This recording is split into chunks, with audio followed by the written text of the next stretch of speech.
네, 잠시 들으신 대로 윤석열 검찰총장에 대한 법무부 징계위원회가 사흘 뒤인 목요일 오전 10시 반에 시작됩니다.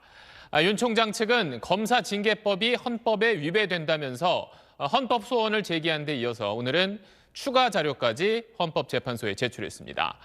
윤 총장 쪽이 지금 문제 삼는 게 어떤 내용이고 또 쟁점은 뭔지 강청환 기자가 자세히 설명해 드립니다. 윤석열 검찰총장 측이 검사징계법에서 특히 문제가 있다고 본 건 검사징계위원회 구성에 관한 규정입니다.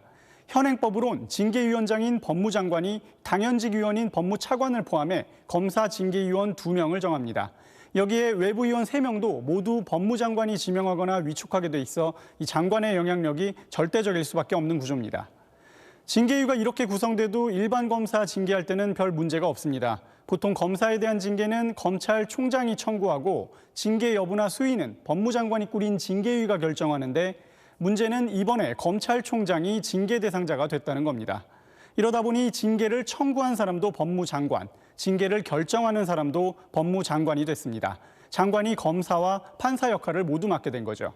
이런 모순 때문에 지난 10월 검사징계법을 보완하기 위한 법 개정이 국회에서 이루어지기도 했습니다. 징계위원 수를 7명에서 9명으로 늘리고 외부위원을 장관이 아닌 대한변협이나 법학 교수회 등이 추천하도록 해 공정성을 높인다는 취지인데 내년 1월부터 시행이라 이번 징계위에 적용되진 않습니다. 또 한 가지, 이 법을 발의한 게 윤 총장 사퇴를 주장해온 여당 의원들이란 부분에 눈길이 갑니다.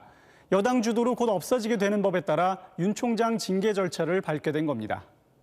윤 총장 징계위는 오는 10일 오전 10시 30분에 열립니다. 윤 총장 측이 헌법 소원과 함께 효력 정지 신청을 냈지만 징계위 전에 결론이 나올 가능성은 매우 낮습니다.